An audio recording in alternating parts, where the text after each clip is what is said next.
संतान सप्तमी या ललिता सप्तमी। संतान सप्तमी के व्रत और कथा, पूजा विधि और मुहूर्त आज के वीडियो में हम लोग जानेंगे दोस्तों। और संतान सप्तमी को ललिता सप्तमी भी बोलते हैं। तो दोस्तों, संतान सप्तमी या संतान साते या ललिता सप्तमी व्रत की पूजा विधि क्या है वो सब भी हम लोग जानेंगे। इस वीडियो की जानकारी बहुत ही महत्वपूर्ण होने वाली है, इसलिए आपसे अनुरोध है कि आप इस वीडियो के अंत तक अवश्य ही देखें। और कोई भी बात इस वीडियो की अच्छी लगे तो लाइक करना ना भूलें, अपने फ्रेंड्स और फैमिली में शेयर करना भी ना भूलें। आप पहली बार मेरे चैनल पर आए हैं तो मेरे चैनल को सब्सक्राइब करें, बेल नोटिफिकेशन अवश्य ही दबाएं, जिससे आने वाली वीडियो की जानकारी आपको सर्वप्रथम प्राप्त हो सके। दोस्तों, कोई प्रश्न या सुझाव हो तो कमेंट बॉक्स में लिख सकते हैं। दोस्तों, यह व्रत संतान प्राप्ति एवं उनकी रक्षा के उद्देश्य से किया जाता है। ऐसा माना जाता है कि संतान सप्तमी के व्रत के प्रभाव से संतान के समस्त दुख परेशानियों का निवारण होता है। जिनके बच्चे नहीं हैं वो इस व्रत को करते हैं तो उनकी सूनी गोद भर जाती है। संतान सप्तमी का व्रत माताएं अपने संतानों की लंबी आयु के लिए रखती हैं। इस व्रत के दिन किसकी पूजा की जाए और किस तरह से की जाती है, इसकी जानकारी हम लोग आगे जानेंगे। दोस्तों, संतान सप्तमी की तिथि जो है 21 सितंबर 2023 को दोपहर 2:14 पर शुरू होगी और अगले दिन 22 सितंबर 2023 को दोपहर 1:35 पर समाप्त होगी। और पूजा का शुभ मुहूर्त होगा सुबह 7:35 पर 22 सितंबर को उदयातिथि के अनुसार से लेकर 9:10 के बीच का होगा। इसके अलावा दोपहर में 1:55 से शाम 5:05 तक रहेगा। संतान सप्तमी की पूजा की जाती है दोस्तों इस दिन। दोस्तों, संतान सप्तमी क्यों किया जाता है? यह व्रत स्त्रियां पुत्र प्राप्ति की इच्छा हेतु करती हैं। यह व्रत संतान के समस्त दुख परेशानी के निवारण के उद्देश्य से भी किया जाता है। संतान की सुरक्षा का भाव लिए स्त्रियां इस व्रत को पूरे विधि विधान के साथ करती हैं। यह व्रत पुरुष अर्थात माता पिता दोनों मिलकर संतान के सुख के लिए रखते हैं।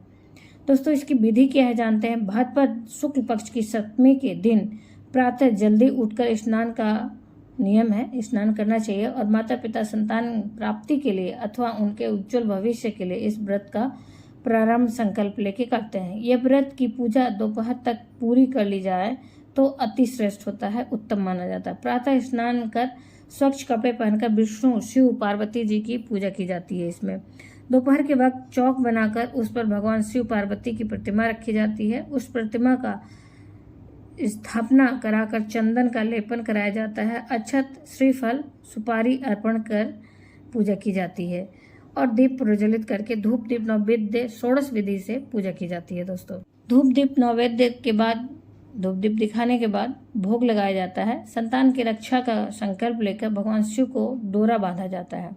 बाद में इस डोरे को अपनी संतान की कलाई में बांध दिया जाता है। इस दिन भोग में खीर पूरी का प्रसाद चढ़ाया जाता है। भोग में तुलसी का पत्ता रख उसे जल के 3 बार घुमाकर भगवान के सामने रखा जाता है। यह भोग विष्णु भगवान के निमित्त लगाया जाता है। परिवार जनों के साथ मिलकर आरती की जाती है। भगवान के सामने मस्तक जो है झुकाकर उनसे अपने मन की मुराद कही जाती है। बाद में उस भोग प्रसाद स्वरूप सभी परिवार जनों एवं आस पड़ोस को वितरित किया जाता है। दोस्तों, ये तो रही जानकारी पूजा की, पूजा कैसे करें और इसका लाभ क्या है। दोस्तों, पूजा के बाद कथा सुनने का महत्व सभी हिंदू व्रत में मिलता है। संतान सप्तमी व्रत की कथा पति पत्नी साथ मिलकर सुने तो अधिक प्रभावशाली माना जाता है। इस व्रत का उल्लेख श्री कृष्ण ने युधिष्ठिर के सामने किया था। उन्होंने बताया था कि यह व्रत करने का महत्व लोमेश ऋषि ने उनकी माता पिता देवकी वसुदेव को बताया था। माता देवकी के पुत्रों को कंस ने मार दिया था, जिस कारण माता पिता के जीवन पर संतान शोक का भार था, जिससे उभरने के लिए उन्हें संतान सप्तमी व्रत करने का सलाह दिया गया था। लोमेश ऋषि द्वारा संतान सप्तमी की व्रत का कथा जो है उसे हम जानते हैं। अयोध्या का राजा हुआ था नहुस। उनकी पत्नी का नाम चंद्रमुखी था। चंद्रमुखी की एक सहेली थी जिसका नाम रूपमती थी। वो नगर के ब्राह्मण की पत्नी थी। दोनों ही सखियों में बहुत प्रेम था। एक बार वे दोनों सरयू नदी के तट पर स्नान करने गईं। वहां बहुत सी स्त्रियां संतान सप्तमी का व्रत कर रही थीं। उसकी कथा सुनकर उन दोनों सखियों ने भी पुत्र प्राप्ति के लिए इस व्रत को करने का निश्चय किया, लेकिन घर आकर वे दोनों भूल गए। कुछ समय बाद दोनों की मृत्यु हो गई और दोनों ने पशु योनि में जन्म लिया। कई जन्मों के बाद दोनों ने मनुष्य योनि में जन्म लिया। इस जन्म में चंद्रवती का नाम ईश्वरी एवं रूपमती का नाम भूषणा पट था। ईश्वरी राजा की पत्नी एवं भूषणा ब्राह्मण की पत्नी थी। इस जन्म भी दोनों ने बहुत एक दूसरे को प्रेम किया, बहुत एक दूसरे के साथ उनका प्रेम था। इस जन्म में भूषणा को पूर्व जन्म की कथा याद थी, इसलिए उसने संतान सप्तमी का व्रत किया, जिसके प्रताप से उसे 8 पुत्र प्राप्त हुए। लेकिन ईश्वरी ने इस व्रत का पालन नहीं किया, इसलिए उसकी कोई संतान नहीं थी। इस कारण उसे भूषणा ने ईर्ष्या होने लगी। इस वजह से उसे भूषणा से ईर्ष्या होने लगी। उसने कई प्रकार की भूषणा के पुत्रों को मारने की कोशिश की, लेकिन उसके भूषणा के व्रत के प्रभाव से उसके पुत्रों को कोई क्षति नहीं पहुंची। थक हारकर ईश्वरी ने अपनी ईर्ष्या एवं अपने कृत्य के बारे में भूषणा से कहा और क्षमा भी मांगी। तब भूषणा ने उसे पूर्व जन्म की बात याद दिलाई और संतान सप्तमी व्रत को करने की सलाह दी। ईश्वरी ने पूरे विधि विधान के साथ व्रत किया और उसे एक सुंदर पुत्र की प्राप्ति हुई। इस प्रकार संतान सप्तमी के व्रत का महत्व जानकर सभी मनुष्य पुत्र प्राप्ति और उनकी सुरक्षा के उद्देश्य से इस व्रत का पालन करते हैं। दोस्तों ललिता सप्तमी भी इस व्रत को कहा जाता है। संतान सप्तमी को सनातन धर्म में राधा कृष्ण को प्रेम का प्रतीक माना जाता है। धरती, आकाश, पशु पक्षी और पेड़ पौधे सभी राधा कृष्ण के अटूट प्रेम के साक्षी रहे हैं। भगवान श्री कृष्ण की बांसुरी की धुन पर राधा रानी के साथ साथ उनकी सखियां भी मोहित हो जाती थी। भगवान श्री कृष्ण सभी सखियों को प्रेम से गोपी कहते थे। सभी गोपियों में 8 गोपियां श्री तुंग विद्या, श्री ललिता, श्री विशाखा, श्री चित्रलेखा, श्री चंपकलता, श्री इंदुलेखा, श्री रंग देवी और श्री सुदेवी राधा रानी की करीबी सखियों में से थीं। 8 सखियों ने राधा रानी के प्रति कृष्ण की प्रेम लीला में सदैव उनका साथ दिया। इनमें से राधा रानी की एक सखी श्री ललिता को आज भी पूजनीय माना जाता है। तो इस साल 22 सितंबर 2023 को ललिता सप्तमी मनाई जाएगी, मतलब कि संतान सप्तमी। राधा कृष्ण की सबसे करीबी सखी ललिता का जन्म भाद्रपद महीने के शुक्ल पक्ष की सप्तमी को हुआ था। श्री ललिता जयंती को संतान सप्तमी भी कहा जाता है या फिर दुबड़ी सप्तमी भी कहा जाता है और अपराजिता सप्तमी भी कहा जाता है। इसे कई नामों से जाना जाता है। आज इस वीडियो में हम लोग जान रहे हैं दोस्तों, ललिता इतनी प्रिय क्यों थी, ललिता सप्तमी का महत्व क्या है। दोस्तों ललिता जो है राधा रानी से 14 वर्ष बड़ी भी थी। पंडित इंद्रमणि घनश्याल बताते हैं कि राधा कृष्ण की अनन्य भक्त श्री ललिता अपनी सखी राधा रानी से 14 वर्ष 8 महीने और 27 दिन बड़ी थी। सभी गोपियों में श्री ललिता की आयु सबसे अधिक थी। श्री ललिता को भगवान श्री कृष्ण और राधा रानी की निस्वार्थ सेवा और भक्ति करने का श्रेय प्राप्त था। इसलिए श्री ललिता के जन्म दिवस को ललिता जयंती के रूप में मनाया जाता है।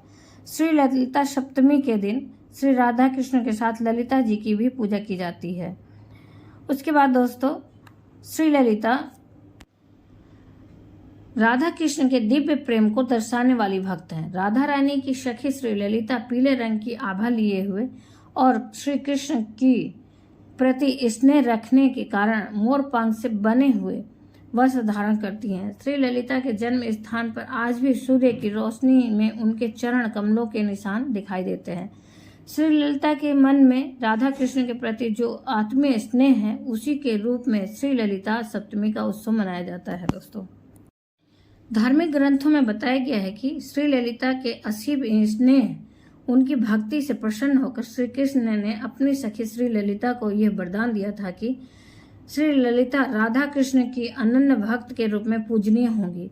श्री ललिता सप्तमी का व्रत रखने से संतान सुख से वंचित विवाहित जोड़ों को गुणवान संतान की प्राप्ति होगी। इस व्रत के प्रभाव से संतान स्वास्थ्य और दीर्घायु भी होंगे। मान्यता है कि जिन स्त्रियों का बार बार गर्भपात होता है, उन्हें श्री ललिता सप्तमी का व्रत रखना चाहिए।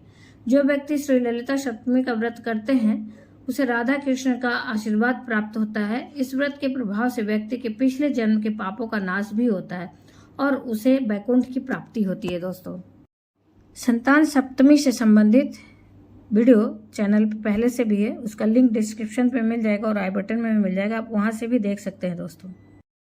दोस्तों ये तो रही पूरी जानकारी ललिता सप्तमी से संबंधित, और ललिता सप्तमी से संबंधित या संतान सप्तमी से संबंधित सभी जानकारियां, पूजा विधि और मुहूर्त तिथि, साथ ही ये भी रहा कि कथा क्या है और कौन है ललिता। तो उम्मीद करते हैं इस वीडियो की जानकारी आपको उपयोगी लगी होगी। अगर उपयोगी लगी तो लाइक करना ना भूलें। आपका एक लाइक हम लोगों को बहुत ऊर्जा देता है, बहुत प्रेरणा देता है। आपका एक लाइक बहुत महत्वपूर्ण होता है हम लोगों के लिए दोस्तों, इसलिए लाइक तो अवश्य ही करें और अपने फ्रेंड्स और फैमिली में भी शेयर करना ना भूलें। आप पहली बार मेरे चैनल पर आए हैं तो मेरे चैनल को सब्सक्राइब करें, बेल नोटिफिकेशन अवश्य ही दबाएं, जिससे आने वाले वीडियो की जानकारी आपको समय से प्राप्त हो सके। दोस्तों फिर मिलते हैं एक नई जानकारी के साथ नए वीडियो में, तब तक के लिए जय माता की, माता रानी की कृपा आप और आपके पूरे परिवार सदा और सर्वदा बनी रहे। दोस्तों धन्यवाद दोस्तों।